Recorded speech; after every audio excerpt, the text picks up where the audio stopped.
Brunch Spot Arthur's is a family affair that serves up Jewish classics to customers who routinely line up around the block. Now, we get to recreate some of their signature dishes at home with the help of their brand new cookbook, Arthur's, Home of the Nosh. Everyone, please welcome the authors and co-owners of Arthur's, husband and wife duo, Reagan Steinberg and Alex Cohen.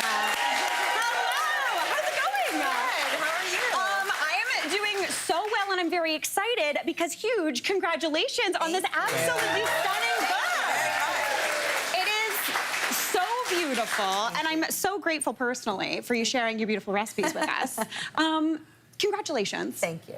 First off, family. Yes. It's really the core kind of thing at Arthur's. Arthur was actually your father, right? Yes, exactly. He was the inspiration behind the whole restaurant. Mm-hmm. Was he someone who loved cooking and sharing? I think he just loved food and everything about food, and he really instilled with me. They're looking at pictures of you as a baby. Yeah, he had big muscles.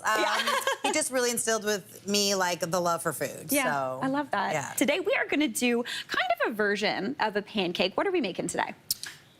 Ooh. Oh, we're about to talk. Yeah, so this is a cheese blend.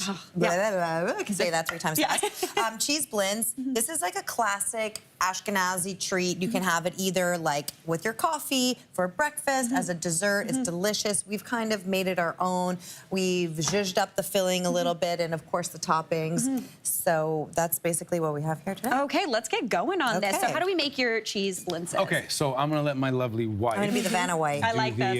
This is very mixing. nice. Okay, so you gotta mix it well. Yeah. Okay, that's first step. You never want to be chasing the egg yolks around a bowl. I always pre-whisk the yolks because otherwise you're just going to be running around after them. Okay, all right. Perfect. All right, once you've mixed those and they're all homogeneous, you're gonna want to start adding your fats. Okay. So you're gonna start adding your sour cream. Okay. Love this. Put that Yes, in. chef. Yeah. Oil. So this is any neutral oil you want, preferably non-inflammatory oil, as they say nowadays, right? So you mix that in. Once that's fully homogenized, then after that you want to start adding your butter. I love the fact that there's oil and butter in this. Keep going, keep going. This is a good energy. All right. Oh now my we're God, it's slowly- working. Then you just want to drizzle in just like you would anything else. Okay. So a blintz is almost kind of like a, as opposed to a pancake, it's a little bit more like a crepe, right? It's way more like a crepe. Yeah. And the difference between a pancake and a crepe, one is the amount of liquid and the amount of eggs. And also your end result, you don't want it clumpy. You want it as smooth as possible. That's true. Whereas with a pancake, you want to keep those lumps You want because to it's keep going those to lumps help because with it the helps texture it rise and it gives it that nice chewy texture. Totally. All right, so then after that, what you're gonna wanna do here, I'm gonna help you out a little bit, is we're gonna create a little bit of a well. Okay. And then you're gonna pour that into the flour, Reagan. All of it? See, this is the hardest part. Just go for it. And That then is a really nicely whisked mixture. this, she Thank did you. a great job. All right, so here we have the actual crepe recipe done, and it's been rested. So now what we're gonna do is we're never gonna pour because you don't want a lot of fat. You're going to want to brush it ever so lightly. It's the thing, if you get too much fat, then the crepe almost like it bubbles and spiders out. Exactly. Yeah, you get little holes in it. Exactly. So we let that heat up for a little moment. Okay. I'm gonna move this. And now, a lot of people tend to pour their batter directly in the middle and then kind of turn it around. That's what I do. Am I That's about what to I learn do for something? pancakes too. Okay. And then when I created the book, this is when I learned years after doing crepes for my children that the trick is actually you want to tilt it here. Okay. And then you want the crepe to actually work itself around the actual pan. This is nice. You're not doing the dinner in a show where I'm just like... So as the heat comes together, it basically starts to cook. It starts to form. That beautiful... And then you don't get this really runny, weird, waggly kind of crepe. Yeah. Right here, right here, you're going to want to always make sure that with crepes, with especially blintzes, you always want to stuff on the colored side. Okay. So that when you roll it, you get the nice color and it's not overly colored on the outside? On the outside, Totally. the side you're kind of showing. I'll stuff you, Fold. You're an excellent burrito. I've never heard her Fold. say that before. So we've got a Okay, you beautiful tell me cheese when. filling. Okay, beautiful cheese filling. Okay. More? Good. So a little bit more, and typically on the next one, you might want to go a little lower. It makes my job a lot easier. She's making it difficult for you there. She is. She is. Yeah.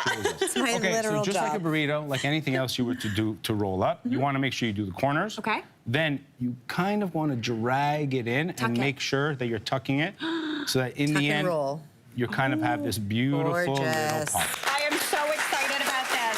All right, then into a hot pan with a bit more of that butter. Yeah, but this is where you want a little more butter than you would need for frying your crepes. Got it. Right? Okay, because this is perfect. where you kind of want bubbling. Look at these beautiful blintzes. Okay, so what do you top them with? Yeah, absolutely stunning. Inside we have the cheese. On top, we do a very nice mix of berries, like a mixture of berry jam. We do sour cream, right? Okay, and how you layer is very, very important. Yeah, Oh no, did I do that? No,